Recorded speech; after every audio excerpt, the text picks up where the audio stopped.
नमस्कार दोस्तों, ज्योग्राफी की ऑनलाइन क्लास में आपका स्वागत है।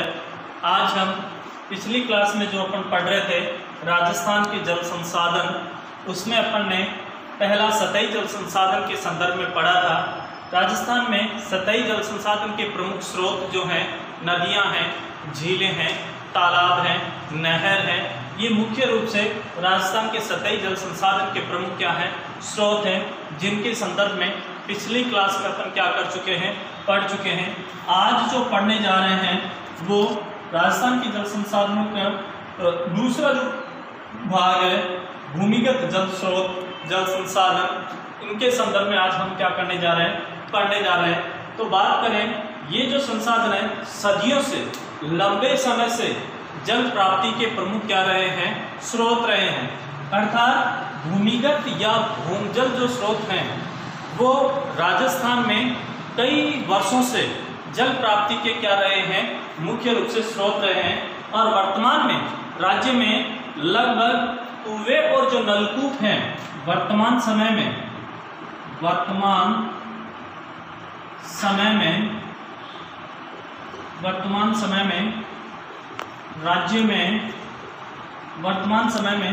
राज्य में कुएं व नलकूप मुख्य रूप से 70% सिंचाई राजस्थान में वर्तमान समय में किसके द्वारा की जा रही है, कुएं और नलकूपों के द्वारा वर्तमान समय में 70% सिंचाई इनके द्वारा हो रही है।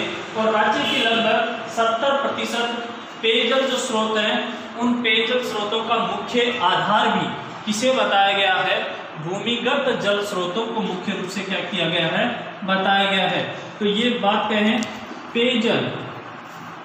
पेयजल का लगभग 70% जो आधार, अर्थात राज्य में कुएं और नलकूपों से लगभग 70% सिंचाई की जा रही है। और लगभग राज्य में पेयजल का मुख्य जो आधार है वो भी किसे बताया है, भूमिगत जल स्रोतों को, भूमिगत जल संसाधनों को। अर्थात पेयजल की जो आपूर्ति हो रही है, लगभग 70% पेयजल की आपूर्ति वो भी किसके द्वारा की जा रही है, भूमिगत जल स्रोतों के द्वारा, भूमिगत जल संसाधनों के द्वारा की जा रही है। अब हम यहाँ पे पढ़ेंगे भूमिगत जल संसाधन है, तो इसमें पढ़ेंगे जल संरक्षण। नाम से स्पष्ट है, क्वेश्चन भी पूछा जाता है, जल संरक्षण से क्या तात्पर्य है, यानी जल का संरक्षण, बचाव किस प्रकार से किया जा सकता है। तो देखो, मानव के द्वारा जल संसाधनों का विवेकपूर्ण ढंग से क्या करना, उपयोग करना ही क्या कहलाता है, जल संरक्षण कहलाता है। अर्थात जो हमारे पास उपलब्ध जो जल है, उस जल का विवेकपूर्ण ढंग से, मितव्ययतापूर्ण हम जल का क्या करें, उपयोग करें, वो क्या कहलाता है, जल संरक्षण कहलाता है। अर्थात ये कह सकते हैं कि संसाधनों का विवेकपूर्ण ढंग से रखरखाव, जिससे उस संसाधन की हानि न हो या व्यर्थता को रोका जा सके, यही प्रक्रिया क्या कहलाती है, जल संरक्षण कहलाती है। सीधे रूप में आप ये कह सकते हैं, जल का विवेकपूर्ण ढंग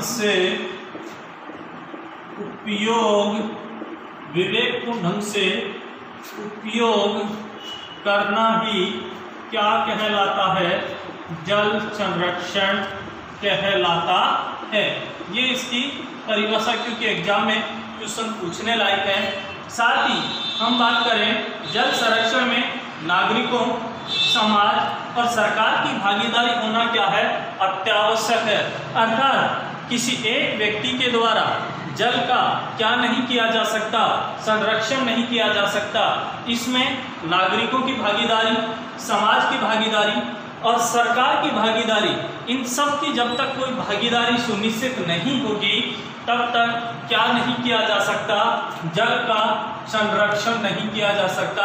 अर्थात देश में, प्रदेश में रहने वाले प्रत्येक नागरिक की ये जिम्मेदारी बनती है, प्रत्येक समाज की ये जिम्मेदारी बनती है, प्रत्येक सरकारों की ये जिम्मेदारी बनती है कि वो जल का क्या करें, संरक्षण करें। साथ ही जल संरक्षण के लिए जो हमारे जलाशय हैं उन जलाशयों में क्या नहीं होना चाहिए, किसी भी प्रकार का कोई भी औद्योगिक जो अपशिष्ट पदार्थ है वो उनमें क्या नहीं किया जाना चाहिए, बहाया नहीं जाना चाहिए। औद्योगिक जो अपशिष्ट हैं उन अपशिष्टों को क्या नहीं किया जाना चाहिए, हमारे पास पाए जाने वाले जो जलाशय हैं उन जलाशयों में औद्योगिक अपशिष्टों को नहीं बहाया जाना चाहिए। साथ ही जो जल के स्रोत हैं उन जल स्रोतों पर ना तो क्या किया जाए, कपड़े धोए जाएं और ना ही उनमें क्या किया जाए, स्नान किया जाए। दूसरा, जल को संरक्षित करने के लिए जो जल स्रोत हैं उन जल स्रोतों में न तो कपड़े धोना, न तो कपड़े धोएं और न ही स्नान करना चाहिए, और न ही स्नान करना चाहिए। अगर हमें क्या करना है, जल को संरक्षित करना है तो औद्योगिक अपशिष्टों को जलाशयों में नहीं डालना चाहिए और ना ही इन जल स्रोतों में कपड़े धोएं और ना ही इनमें स्नान करना चाहिए। साथ ही जल में उत्पन्न जो खरपतवार होती है उस खरपतवार को भी क्या कर देना चाहिए, हटा देना चाहिए। जल में उत्पन्न जो खरपतवार है उस खरपतवार को क्या कर देना चाहिए, हटा देना चाहिए। तो ये कह सकते हैं इस प्रकार के जो प्रयास है वो हमें जल को संरक्षित करने के लिए क्या किया जाना चाहिए, इस प्रकार के प्रयास किए जाने चाहिए। औद्योगिक अपशिष्टों को जलाशयों में नहीं डालना, कपड़े और स्नान नहीं करना और जल में उत्पन्न जो खरपतवार है उसको हमें क्या कर देना चाहिए, हटा देना चाहिए। अब एक क्वेश्चन यहाँ आगे बनता है कि राजस्थान में पाए जाने वाले जल संग्रहण और संचयन की प्रमुख जो विधियां हैं वो कौन सी हैं। अर्थात आपसे क्वेश्चन पूछा जाए, राजस्थान में जल संचयन व संग्रहण की परंपरागत कौन सी परंपरागत विधियां कौन सी हैं, परंपरागत विधियां कौन सी हैं। अर्थात प्राचीन काल से, प्राचीन समय से राजस्थान में जल को संचय करने की और जल को संग्रहित करने की प्रमुख जो विधियां थी, परंपरागत जो विधियां थी वो कौन सी हैं, जिसमें अपन बात करें जैसे कि खड़ी है, कुंडी है, नाड़ी है।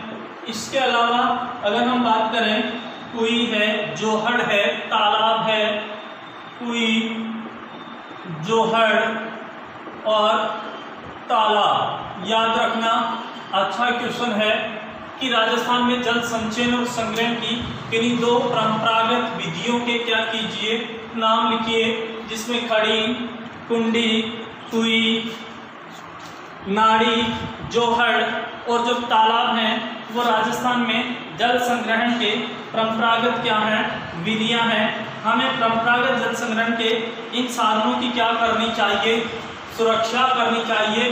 अर्थात ये जो परंपरागत विधियां हैं इन परंपरागत विधियों को हमें सुरक्षित रखा जाना चाहिए, जिनके माध्यम से हम जल को क्या कर सकते हैं, संरक्षित कर सकते हैं। जल के तीव्र दोहन से विकट समस्या क्या होती जा रही है, उत्पन्न होती जा रही है। अर्थात अगर हम बात करें धीरे धीरे वर्तमान समय में जल का अति दोहन होने लगा है, जिसके कारण राजस्थान के कई भागों में, राजस्थान के कई क्षेत्रों में जल की विकट समस्या क्या हो गई है, उत्पन्न हो गई है। तो हमें जल संरक्षण के लिए विभिन्न विधियों को क्या किया जाना चाहिए, अपनाया जाना चाहिए। आपसे क्वेश्चन पूछ लिया जाए, राजस्थान में जल संरक्षण के लिए किस प्रकार की विधियों को अपनाकर हम जल को क्या कर सकते हैं, संरक्षित कर सकते हैं। तो देखो राजस्थान में जल संरक्षण की निम्न विधियां जिनको अपनाकर राजस्थान में क्या किया जा सकता है, जल को संरक्षित किया जा सकता है, बचाया जा सकता है। पहली जो विधि है इसमें वो सिंचाई हेतु नवीन पद्धतियों को क्या करना, अपनाना। सिंचाई हेतु नवीन पद्धतियों को क्या करना, अपनाना। देखो पहला है राजस्थान में जल संरक्षण की पहली विधि है सिंचाई हेतु नवीन पद्धतियों को क्या करना, अपनाना।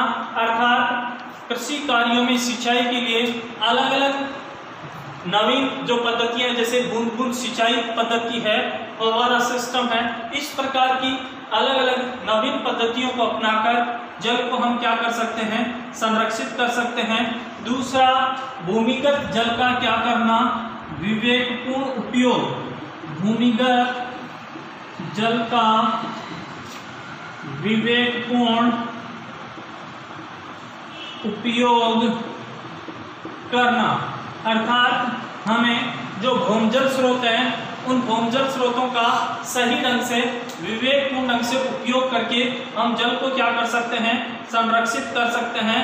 वनस्पति विनाश पर क्या करना, नियंत्रण। तीसरा है वनस्पति विनाश पर क्या करना, नियंत्रण। अर्थात जो ये वनस्पतियों का, पेड़ पौधों का, वनस्पति का, घास फूस का जो विनाश किया जा रहा है, नुकसान पहुंचाया जा रहा है, इन्हें काटा जा रहा है, इन पर हमें ज़्यादा से ज़्यादा क्या करना होगा, नियंत्रण स्थापित करना होगा। इसके अलावा वर्षा जल का संचयन, इसका संचयन, वर्षा जल का क्या करना चाहिए, संचयन। अर्थात रेन वाटर हार्वेस्टिंग। क्या, रेन वाटर हार्वेस्टिंग। अर्थात जो वर्षा होती है उस वर्षा के जल को क्या किया जाना चाहिए, संरक्षित किया जाना चाहिए, जिसे अपन ये भी कह सकते हैं कि छत वर्षा जल का संग्रहण करना चाहिए। साथ ही अपशिष्ट जल का शोधन कर उसे क्या करना चाहिए, उपयोग में लेना चाहिए। अपशिष्ट जल का शोधन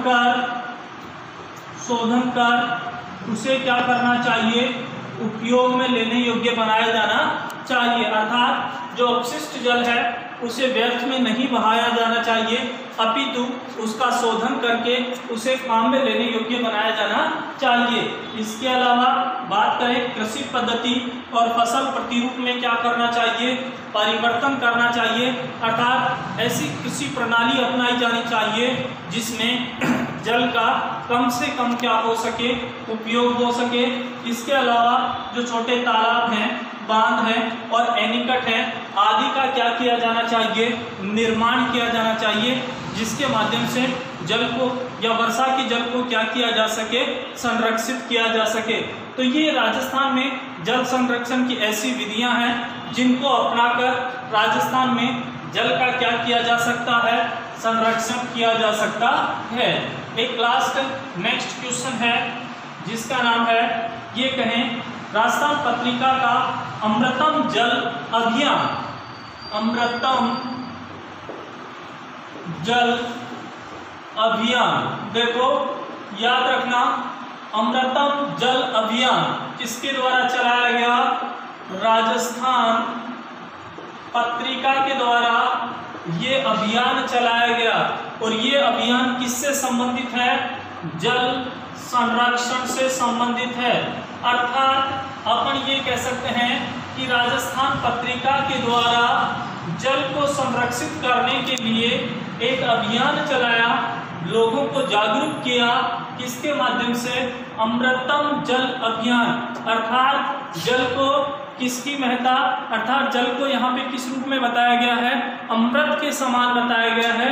और इसका यूज जो है, उपयोग है, वो बहुत ही सही तरीके से उचित प्रबंधन करके इसका क्या किया जाना चाहिए, उपयोग किया जाना चाहिए। तो आपसे क्वेश्चन पूछ लिया जाए, अमृतम जल अभियान किसके द्वारा संचालित है, राजस्थान पत्रिका के द्वारा संचालित है। किससे संबंधित है? जल संरक्षण से संबंधित है। इस प्रकार से अपन कहें तो आपके राजस्थान के जो जल संसाधन है, जिनको दो भागों में बांटा था, एक सतही जल संसाधन और एक भूमिगत जल संसाधन, दोनों संसाधन यहाँ पे क्या हुए? कंप्लीट हुए। अगली क्लास में हम राजस्थान की सिंचाई परियोजनाओं के संदर्भ में क्या करेंगे? पढ़ेंगे। धन्यवाद।